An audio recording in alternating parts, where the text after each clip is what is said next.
I'm joined by Harry Littman of the Talking Feds YouTube channel.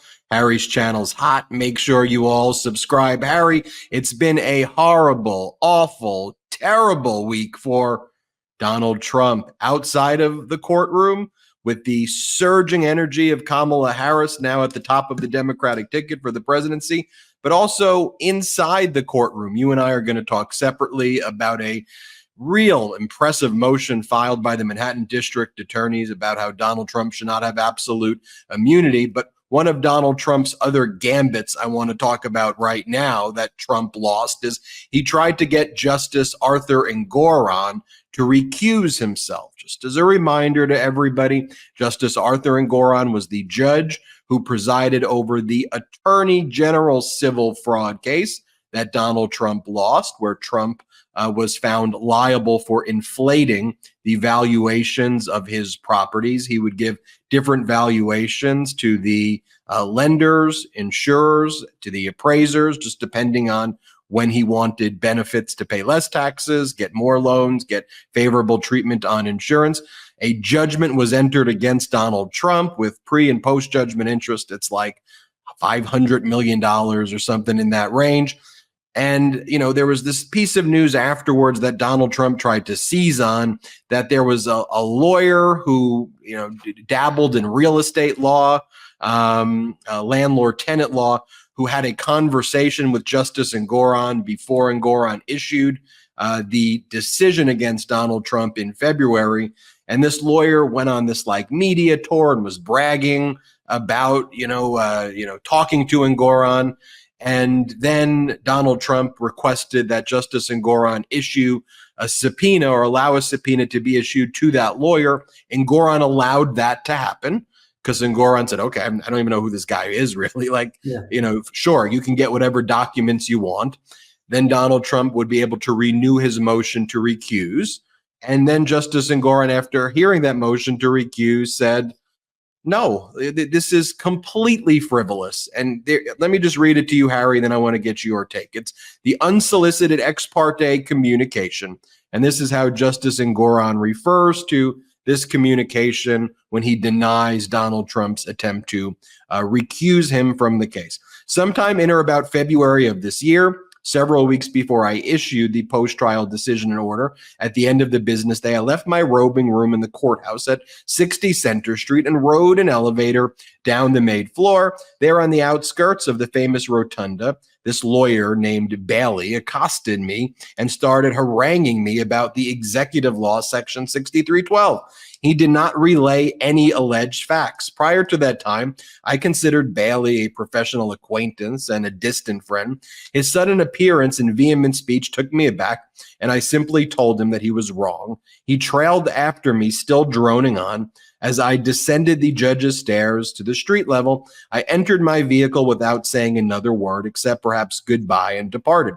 For approximately 3.5 years prior to this unpleasant occurrence, starting in September 2020, I had researched Section 6312 intensely and had issued many rulings, including a preliminary injunction and summary judgment decision based on it. I certainly did not need a landlord-tenant lawyer ranting about it. I did not initiate, welcome, encourage, engage in, or learn from, much less enjoy Bailey's tirade. I did not base any part of my ruling on it, as Bailey has outlandishly, mistakenly, and defamatorily claimed.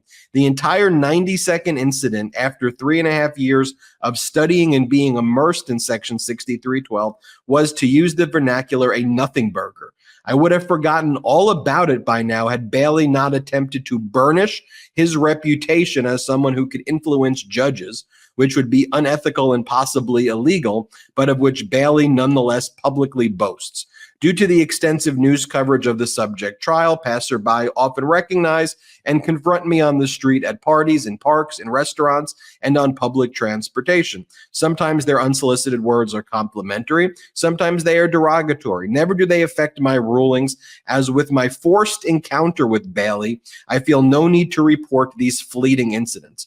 Defendants purport to rely on the rule that a judge may consult an expert only under certain conditions. I did not consult Bailey Bailey, and I certainly do not consider him an expert on executive law, section 6312. Harry, I'm sorry I took so much time to read it, but every one of those words there required that I say exactly what he said. No, it's a really good point, because I want to start where you started. Like, who'd have thunk it? 2 weeks ago, Trump riding high, everything going his way, and now it's back to normal in many ways. And in particular, this is a really important point. This is the civil case with, as you say, some $500 million. The appellate division knocked down the bond, and I think they're going to affirm. There's a chance they reduce the amount. But the main thing is Trump is back to having to litigate. And Trump litigating means really crappy arguments. So this is an obvious nothing burger, just on the merits, right? A recusal would be, because somehow something, imagine what a great sort of cottage industry you could be. I'll be the guy who forces recusals. I'll just, assault judges in elevators and say something, and when they grunt back, I'll make a recusal motion out of it. So it's really of a piece with Trump as litigant, which means A, serious stuff, and B, garbage arguments. And this civil case, Ben, this survives. We've been thinking everything's murky, and everything is murky with the criminal cases, especially should he manage to win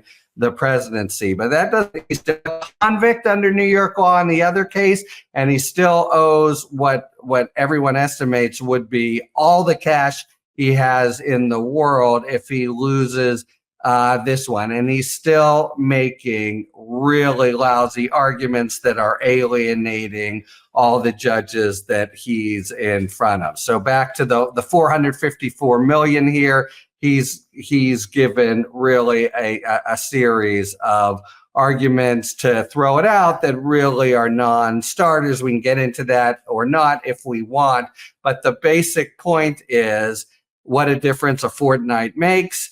And here we have again Trump, for one, having lost the spring in his step, maybe directly because Kamala Harris has a certain spring in her step, but also still in trouble, in hot water, not boiling hot, not put you in jail hot, though we may talk about the New York case where he could get sentenced, but still hot water with a lot to lose, and resorting to really nothing burgers, the king of nothing burgers as a litigant. So here it's sort of, that's of a piece with the Trump we've come to know as a litigant. It's a joke, the kinds of arguments he makes, this recusal one in particular. But the basic idea of, this Trump in legal trouble, making really crappy arguments, didn't go away. For a couple of weeks he was riding high, and that part of him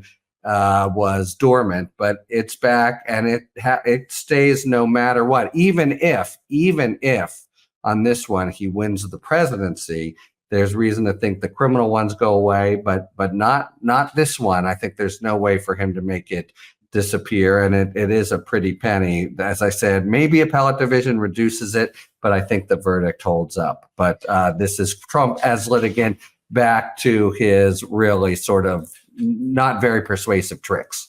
We heard over and over again on right-wing media, they tried to turn this into a really big deal. Justice Engoron taking advice from this other lawyer, and Justice Engoron said, look, we're in a system of evidence. You want to call me out for that? I will let you, Trump, subpoena that lawyer. Go for it. Subpoena this Bailey character who's out there, who wants to apparently sacrifice his reputation and legal career for 5 minutes of fleeting fame. Go subpoena him. Then there is no evidence. And then Justice Engoron does what you and I think, love about the law, which is you go to the law. I was always told a good lawyer needs to have a hard ass, because you got to sit down on your chair. You got to open up your law books. You got to look at the statute. You got to read it, and you got to say, is there any grounds for recusal or disqualification? So Justice Engoron on page 3 of 8 of the order cites the precedent-setting case, Lipin v. Danske Bank, which talks about recusal, and then says, nothing here says that when some wacko shows up and sees me for 90 seconds and yells at me, I've got to recuse. Okay, let's go to the statute. It's what you always told your law clerks, Harry. What does the statute say? Read me the statute. One of the big frustrations I'm sure you and I always have with training young lawyers is they sometimes give you their feelings and you go, I don't want your feelings. Tell me what the statute says. So Justice Engoron looks at the statute, he pulls it open, looks at Judiciary Law Section 14, which talks about also with specificity what's also in Section 22 of the New York Administrative Code, Section 100.3E1, going over the requirements for disqualification. And Engoron says, nothing here says wacko yelling at me requires my disqualification. And, you know, he's very smart, Engoron, because he does it in a way that's scathing, but he also, he doesn't go and outright make a bar referral for that lawyer, but he says just enough to frankly send a message to others in the legal community that this guy's a wacko. And if some other entity wants to investigate his behavior, go for it. Yeah, and he's got to rue the day that he did it. You're right. And I don't know, is he currying favor with Trump, this guy? But look, you're right. You want to go to the 2217, but you can also take a step back. Why do you recuse a judge? Because his or her impartiality could be questioned, roughly speaking, for one reason or another. So here are all the facts. What about this? A guy assaulting Engoron and Engoron, basically straight arming him or saying you're wrong, could possibly, which is of course consistent with the rulings he's made, could possibly make us think, oh, I think maybe he can't be impartial. When you think in those terms and of what judges do need to do and public confidence in them, and that some Trump type lay in wait as he got out of the elevator and glommed onto him and said some crap, no reasonable person would think, oh, there you go, that shows Engoron is not an honest broker. So yes, he does the code. That's the right thing to do. Hard ass is the right thing to do, but you don't need it here to know it's a nothing burger, because it just doesn't get out of the box to say that something about this says that Engoron's impartiality could be questioned.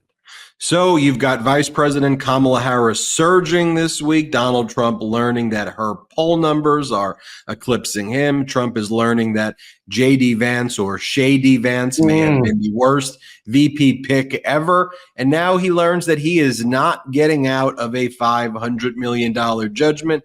Not a bad turn of events. If you were asking Harry and I where we were last Friday versus where we are today, I'll trade you today versus last week.